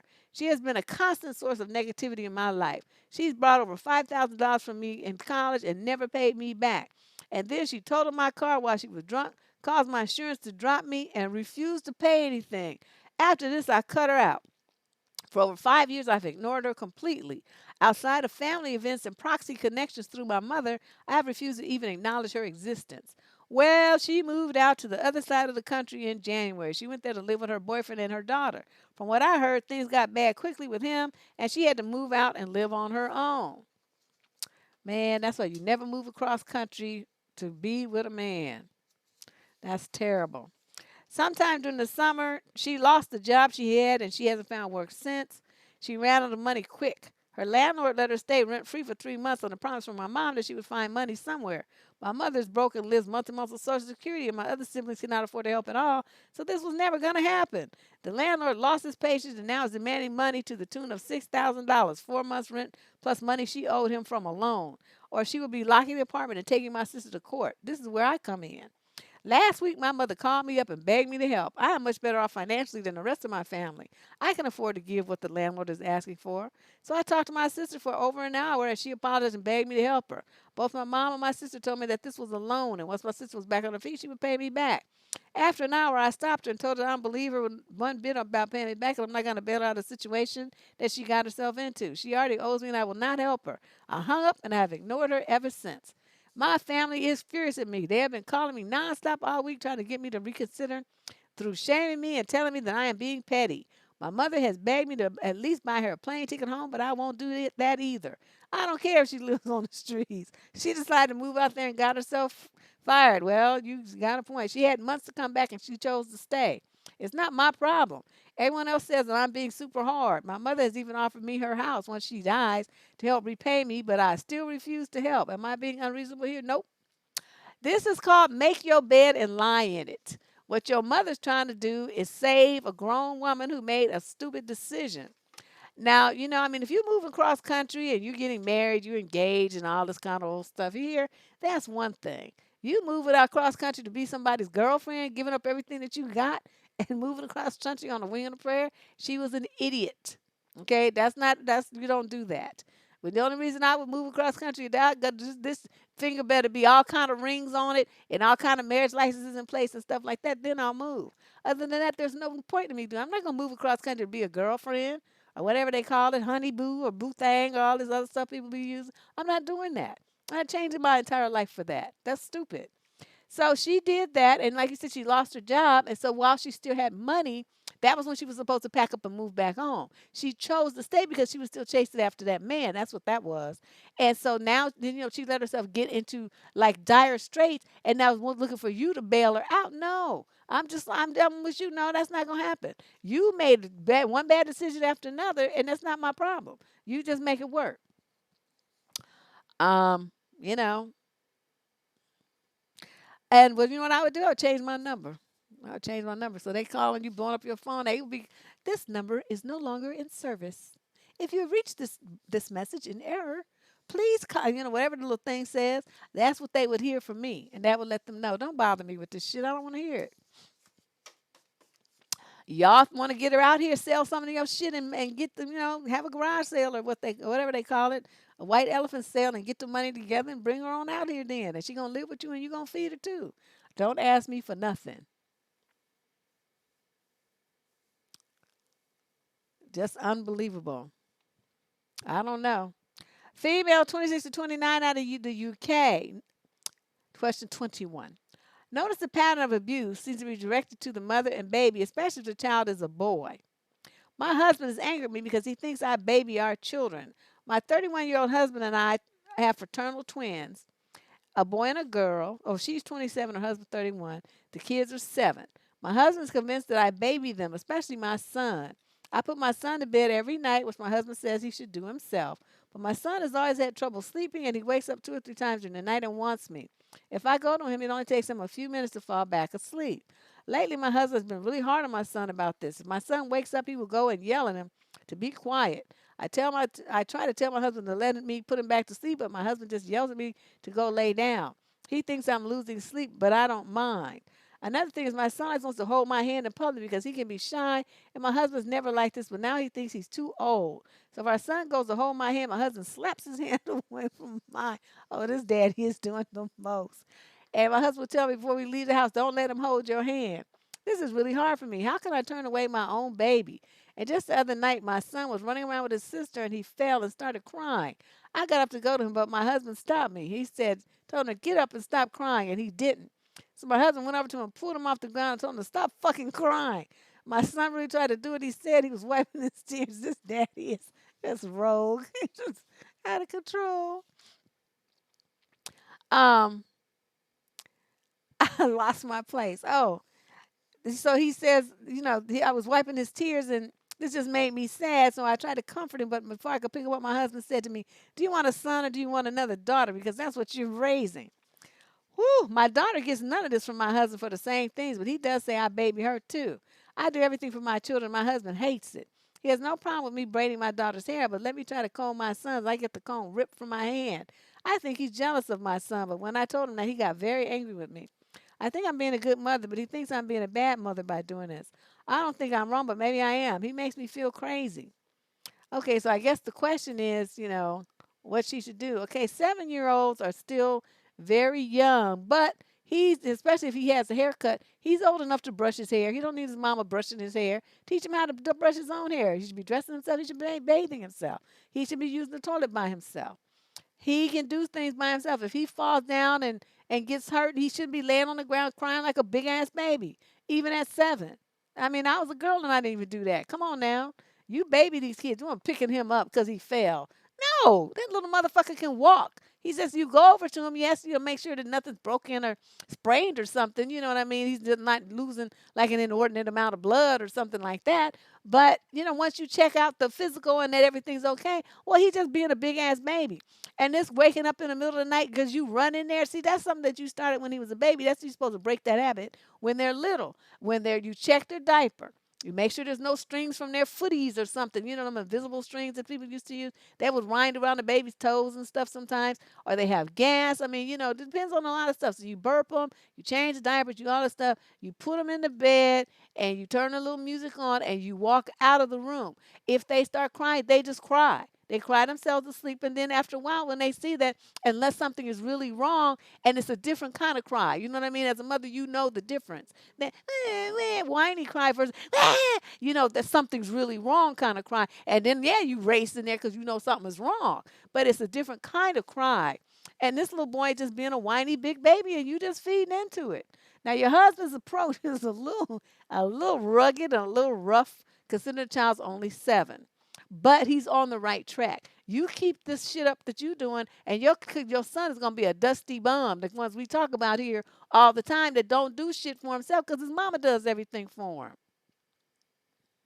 You cannot raise a young man like that, and it starts early. At 7, a lot of little kids they already cooking and stuff. I see them on these shows. They up there, competing in chef contests and stuff. They got little businesses and doing all kind of stuff at 7 and 8 years old, and all your kids doing is falling down and crying like a little bitch. So I don't blame your husband. I would be pissed too.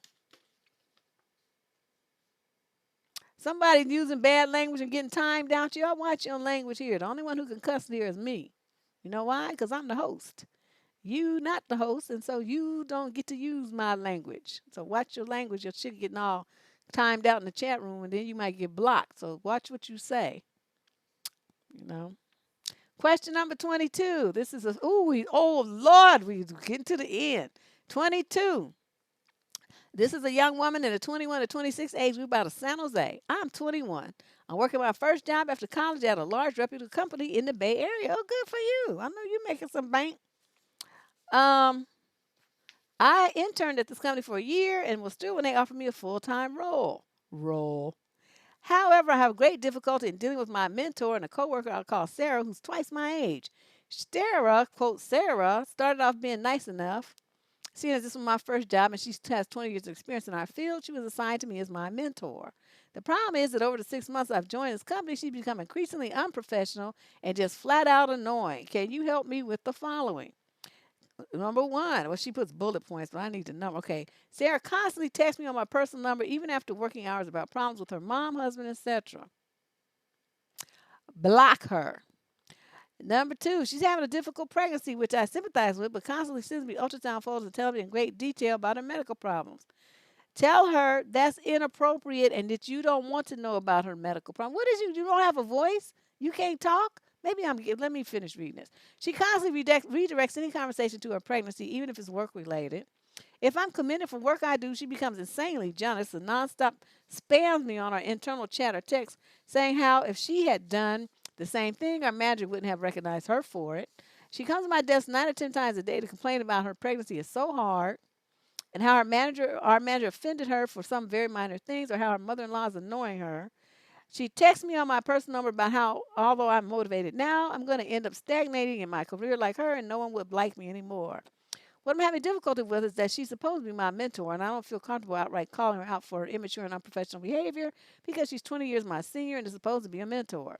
My manager is aware of these problems, but that's mostly because she acts this way with everyone and has been reprimanded before. Moving forward, she's actually going to be reporting to me for a project, and I'm dreading her reaction when she finds out. I really appreciate any advice on how to deal with this. I've already talked to my manager at HR, and they're more or less just shrugged their shoulders, stating that this is how Sarah is. I don't want to be too blunt because she's really the only person I can ask for help from at work. You can't ask for no help. And they have agencies. They even have SCORE, the small business. What is the small business executives? No, SCORE. It's Associated with Retired Executives or something like that. But anyway, it's through the Small Business Administration. These are old people that's old as dirt. They got 40, 50 years of experience in just every field that you can imagine. And you go down there and they will mentor you. Okay, and they don't have none of this drama. They have way more experience than her, and you can choose a male or a female.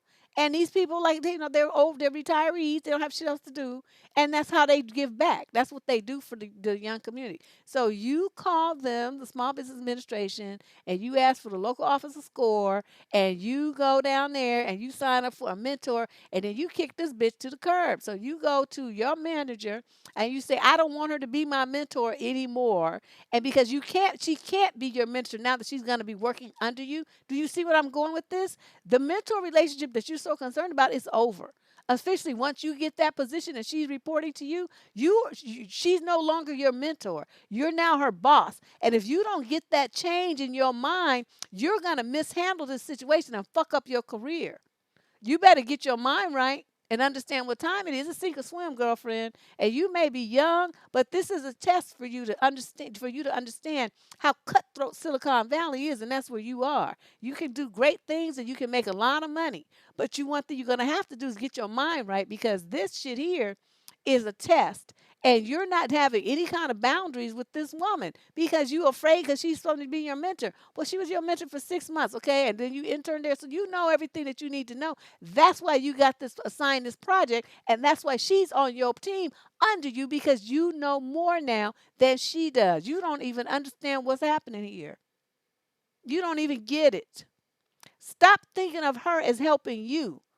Okay, she's done gave you all the help that you ever could need from her bitch ass.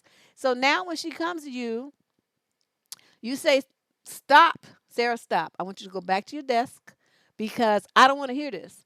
I have a lot of work to do and I don't really have time to hear about your pregnancy. I don't have time to hear about your husband. I want you to stop texting me after work talking about personal things.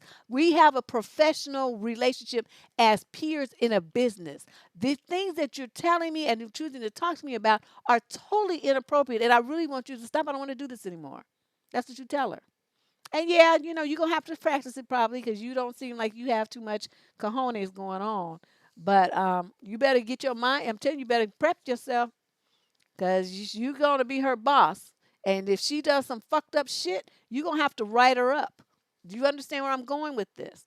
In order for you to keep your career on the trajectory on which it is establishing right now, you're gonna have to grow a pair.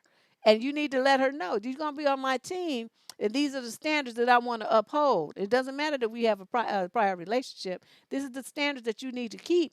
If you don't do them, then you will be bounced off of my team. And that's just it. I'm ruthless. I don't give a fuck. And you're gonna be fucking with. See, one thing you cannot do is fuck with my money. You start fucking with my money, all bets are off. I don't know you. I ain't your friend. We have no allegiance, whatever. My allegiance is to my child and paying my bills to keep my baby afloat, to put her through private school and all the shit that I did for her. I busted my ass to make all that happen for her. You know what I mean? I worked 2 jobs. I did all kind of stuff to make sure that that happened because I wanted her to have the best. Just because she didn't have her daddy didn't mean that she should have to suffer and do without and stuff. So I busted my ass to try to make up the difference that you know what I mean, that he wasn't there to provide. I tried to provide. I did my damnedest to do that. And so for me to see someone, like this, young lady, you on your way. I mean, you got the tools that you need. Keep going. Don't let anybody stop you. Okay, don't let this woman stop you. Don't do that.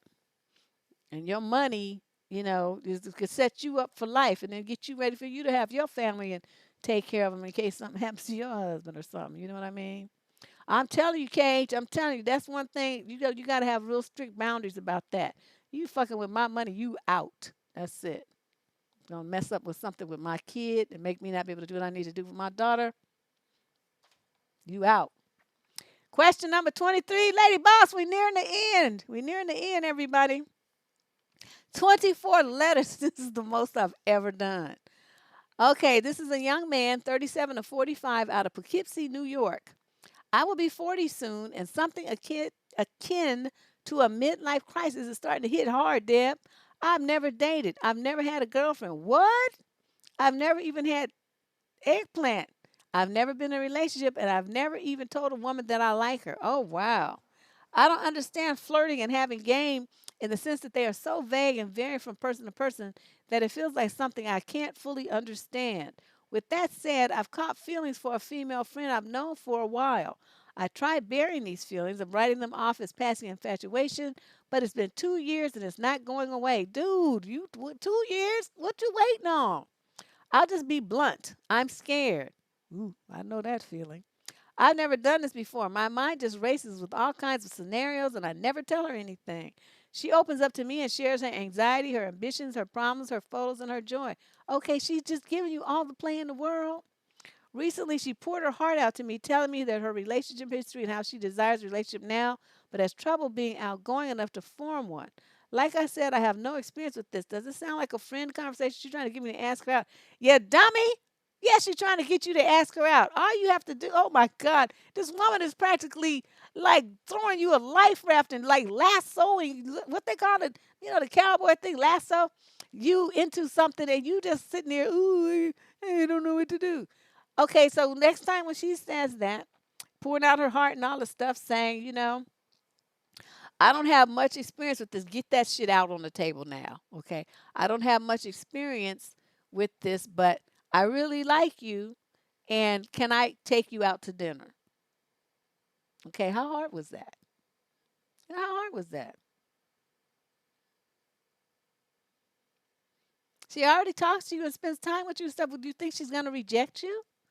She obviously likes you. Otherwise, she wouldn't be spending all that time with you. Right? And pouring her heart out and telling you all the stuff.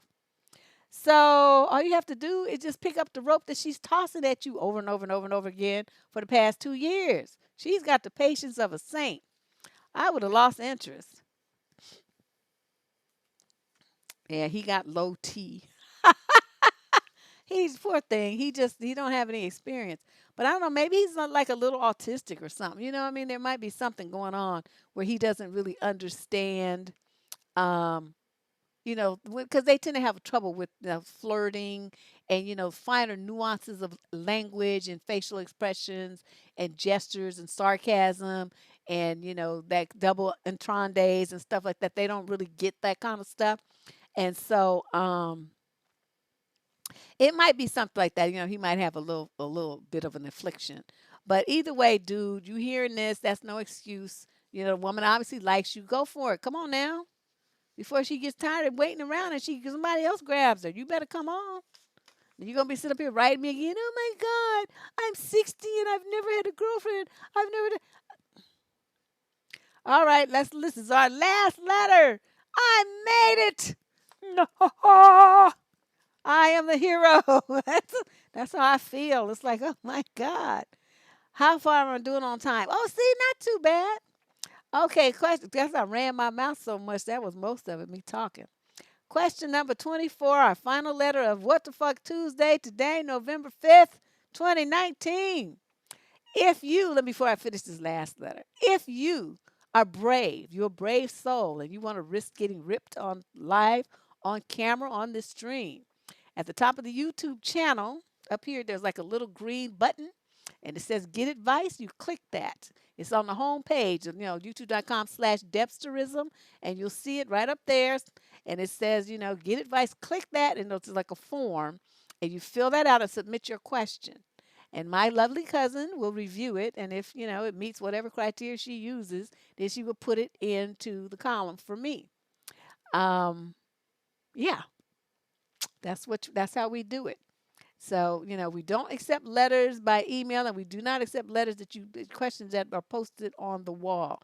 Those, we don't do that. You got to use the proper form, which contains releases and information that we need to intelligently assess your question. Notice how I know what gender the person is, sex, whatever you want to call it, what their age group, and, get an idea what country they are, if they're foreign or whatever, because sometimes those kind of culture, it's a cultural thing that might impact the response that I get. So I need to have that kind of information. If there's kids involved, this kind of thing, I need to know that stuff. And so the form kind of sets that information out there so you can respond to it and include everything that I need. All right. So our final question of tonight, question number 24. This is a young man, 26 to 29, out of Atlanta.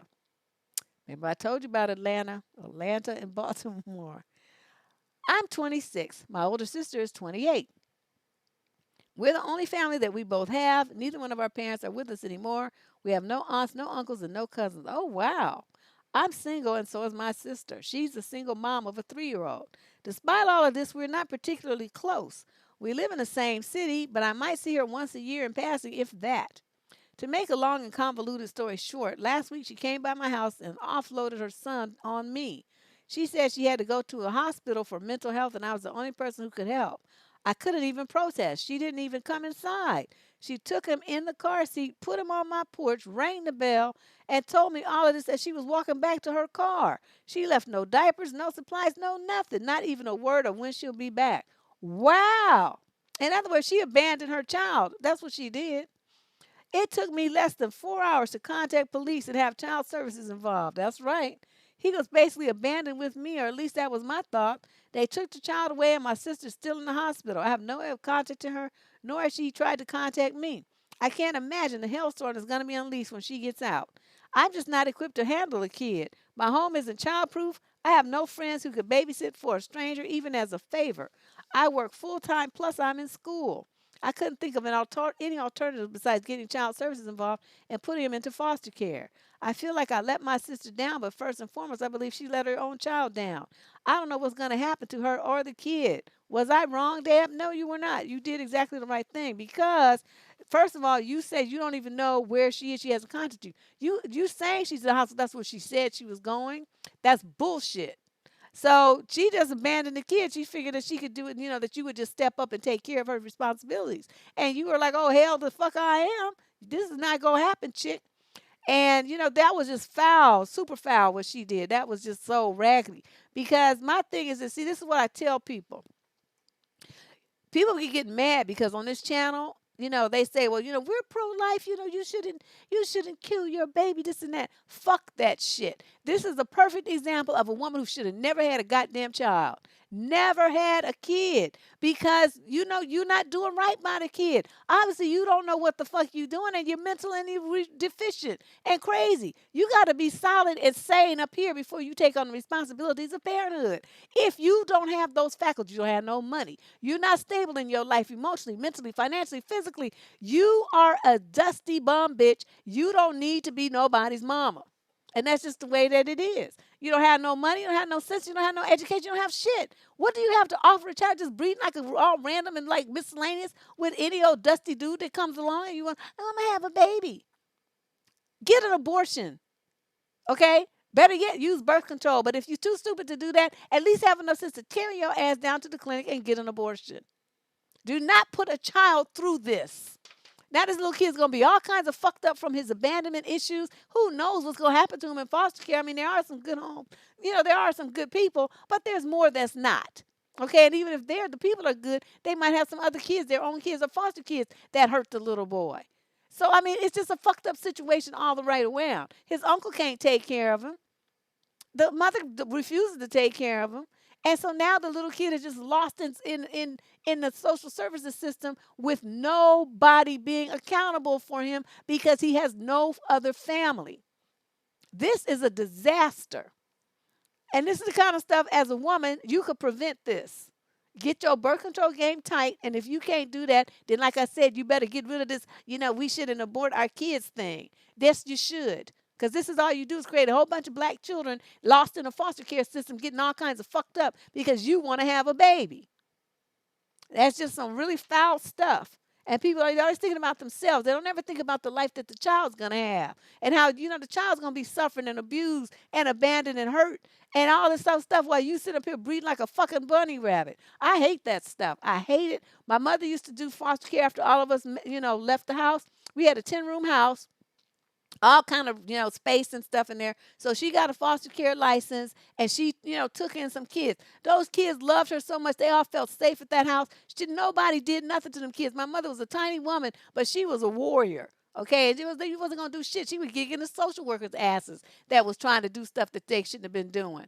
And those kids, even after they aged out and got married and had kids of their own, would still come and visit that woman, bring her Christmas presents and Mother's Day presents, send her flowers and stuff because they loved her that much because she cared about them. She loved them And we, we treated them like they were like our younger brothers and sisters. Make jokes with them, take them what places with us and stuff. I was on their license, and I could do that. So what I'm saying is, this is those kids suffered. I mean, the stories they used to tell would have me in tears. There's no reason people say we'll put them in foster care. They'll somebody adopt them. Nobody's adopting black kids. They would rather go to Africa or India or China or Russia or somewhere to get a kid than get a black kid that's right here in the United States. Stop having all these fucking babies. Stop it. This is what happens to them. And it's end up all mentally damaged and walking up and down the street, drooling and jumping in front of cars and stuff like this woman almost hit today. And at first I was mad, and then I looked at her. Her hair hasn't been combed. She was dirty, unkempt, and she was walking in the middle of the street on MacArthur Avenue in East Oakland. I'm driving down the street, and she just jumped off the curb right in front of my car. I had to swerve around her into the oncoming traffic to keep from hitting this broad. And I was upset at first, but then I thought about it, and I looked in my rearview mirror, and I'm like, what happened to this woman? Because she wasn't that old. She looked to be like her early 30s at the most, late 20s, something like that. What happened to her? And that broke my heart. I could feel myself choking back tears. This is not normal for a human being to look like that at that age. What happened to her? Okay, and this is the kind of thing that I'm saying. And, you guys, you have got to stop having babies if you cannot be there for them. Please don't do that to them. Don't do that. If you're going to be somebody's mama, you got to be ready to sacrifice everything you have, including your life, okay, to save your child. And if you cannot do that for them, do not have a baby. Don't do it. Don't do it. I beg you. Okay, just don't do it. It's really sad. Yeah, I'm telling you, I'm still thinking about her. You said that was early this morning. I'm still thinking about her. I just never seen anything like that. So, yeah. But anyway, that's not necessarily how I had planned to end the show, but I do want to, you know, that's just a reality check. And that's what we do here on What the Fuck Tuesday and every other broadcast of this show here on the Debsterism channel. It's a reality check for people who have just odd thinking to get themselves in some crazy situations, making poor decisions. My whole thing is, and there's a video on this channel, a 2-video series called And Then What?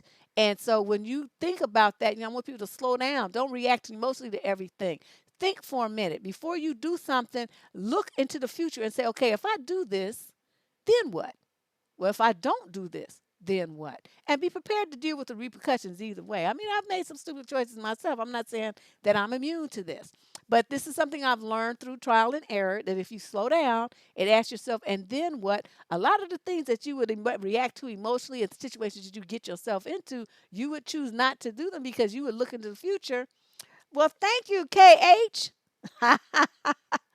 You would look into the future and you would see that that's not really the move that you want to make. You really don't want to do that. Okay. So I appreciate everybody for coming. I love you guys a lot. And, it's got a great support team here. I love what you do in the chat room.